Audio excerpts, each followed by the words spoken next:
Let me tell you about my first listing ever. One of the ways that an agent can get their name out there is by doing open houses for other agents who have listings already. So there was this one agent during the summer that liked to go to the cabin on the weekend.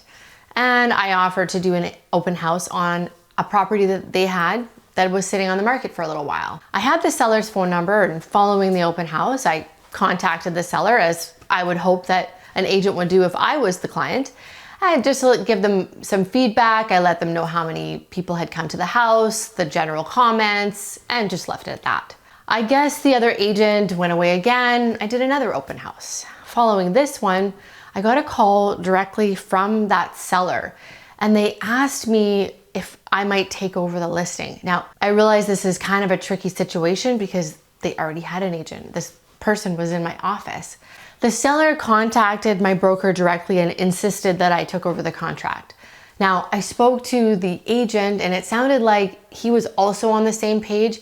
Not every relationship between agent and seller is a workable one. So all parties were quite comfortable with moving on and having me take over the contract.